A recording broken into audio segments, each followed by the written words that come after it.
बहुत दूर, सपनों और बादलों के पार, एक जादुई दुनिया थी, ल्यूमिनारा लोक।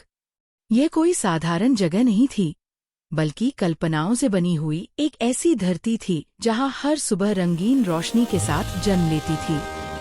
वहां के फूल बोलते थे, झरने संगीत की तरह बहते थे और हवा में उड़ते सपने हर किसी के दिल को छू लेते थे। रात के समय आसमान पर तारे नहीं, बल्कि चमकती हुई उम्मीदें टिमटिमाती थीं। इसी ल्यूमिनारा लोक में रहती थी एक नन्ही सी परी, जिसे सब पिंक फेरी के नाम से जानते थे। उसका नाम सुनते ही मन में कोमलता और सुकून का एहसास भर जाता। उसके पंख हल्के गुलाबी रंग के थे, जैसे सुबह की पहली किरण जब अंधेरे को चुपचाप दूर कर देती है। जब वह उड़ती थी, तो उसके पंखों से गुलाबी रोशनी बिखरती थी, मानो आसमान पर किसी ने प्यार से रंग घोल दिया हो। पिंक फेरी की मुस्कान में जादू था। उसकी एक मुस्कान से उदास फूल खिल उठते थे और थके हुए दिलों को आराम मिल जाता था। वह जहाँ भी जाती, अपने साथ खुशियों की खुशबू ले जाती। ल्यूमिनारा लोक में जब भी कोई दुखी होता, कोई अकेला महसूस करता या किसी का दिल टूट जाता, तो सब पिंक फेरी को ही याद करते। वह चुपचाप उनके पास जाती, उनकी बातें सुनती और अपने जादुई स्पर्श से उनके दर्द को हल्का कर देती। लेकिन इस चमकती मुस्कान और गुलाबी रोशनी के पीछे एक गहरा सच छुपा था। पिंक फेरी की आंखों में अक्सर एक अनकहा दर्द तैरता रहता था, जिसे कोई पढ़ नहीं पाता था। वह दूसरों के टूटे दिल जोड़ती थी, मगर उसका अपना दिल धीरे धीरे अकेलेपन से भरता जा रहा था। रात के समय जब पूरा ल्यूमिनारा लोक सो जाता, तब वह अकेली चांदनी झील के किनारे बैठ जाती। झील का पानी उसके पंखों की तरह गुलाबी चमकता, लेकिन उसके दिल में एक खालीपन गूंजता रहता। वह अक्सर सोचती, क्या कोई है जो मेरी खामोशी को समझ सके। वह सबको खुश देखना चाहती थी, पर खुद को खुश करना उसे कभी सिखाया ही नहीं गया था। शायद उसे लगा था कि परी होने का मतलब सिर्फ देना होता है, मांगना नहीं। उस रात भी वह झील के किनारे बैठी थी। हवा धीमे धीमे बह रही थी और आसमान के तारे उसकी आंखों में झांक रहे थे। पिंक फेरी ने गहरी सांस ली और अपने दिल की बात पहली बार खुद से स्वीकार की कि वह भी दर्द महसूस करती है, वह भी अकेली है और उसे भी प्यार की जरूरत है। यही वह पल था जब उसकी कहानी ने एक नया मोड़ लेने की तैयारी शुरू की, क्योंकि हर परीक्षा की शुरुआत अक्सर अकेलेपन से ही होती है और हर अकेलापन किसी न किसी सच्चे प्यार की ओर पहला कदम होता है।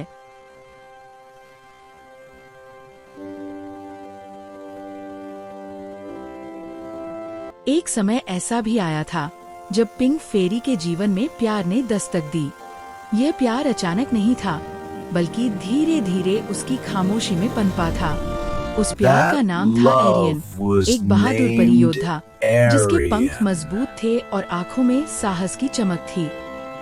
वह ल्यूमिनारा लोक का रक्षक माना जाता था। एरियन और पिंक फेरी की पहली मुलाकात एक शांत सुबह हुई थी, जब आसमान हल्का गुलाबी था और हवा में फूलों की खुशबू तैर रही थी। एरियन की आवाज में भरोसा था और उसके शब्दों में सच्चाई।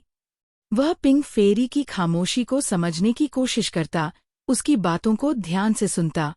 पहली बार पिंक फेरी को लगा कि कोई है जो उसे सिर्फ एक खुशियां बांटने वाली परी नहीं, बल्कि एक एहसासों से भरे दिल के रूप में देखता है। एरियन ने उससे वादा किया था, मैं हमेशा तुम्हारे साथ रहूंगा, चाहे कुछ भी हो। इन शब्दों ने पिंक फेरी के दिल में उम्मीद जगा दी। उसके पंख और भी ज्यादा चमकने लगे। गुलाबी रोशनी पहले से उजली हो गई।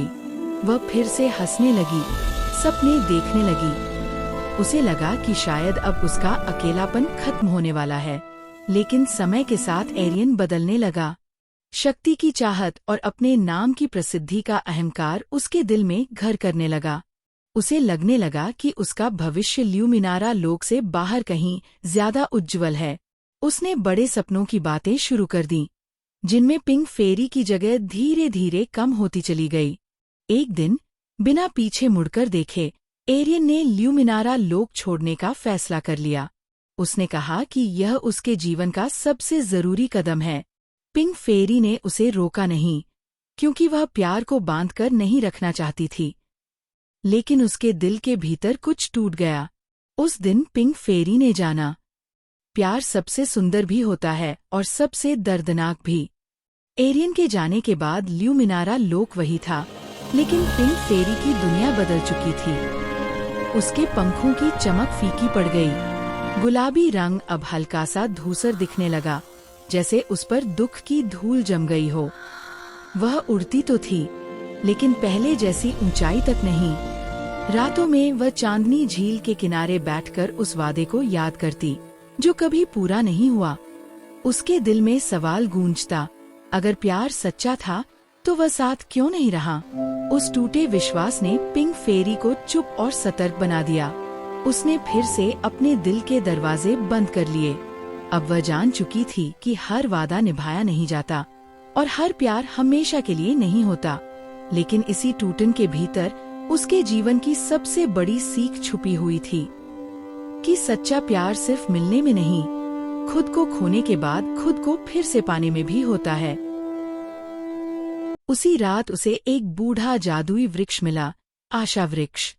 वृक्ष ने कहा, जो अपने दुख को स्वीकार करता है वही सच्चे प्यार के रास्ते पर चलता है। पिंक फेरी ने पहली बार अपने दर्द को छुपाने के बजाय अपनाया। उसी पल उसके दिल में हल्की सी गर्माहट महसूस हुई। पिंक फेरी ने समझा कि दूसरों से पहले खुद से प्यार करना जरूरी है। उसने अपने लिए समय निकालना शुरू किया, खुद से बातें की, खुद को माफ किया।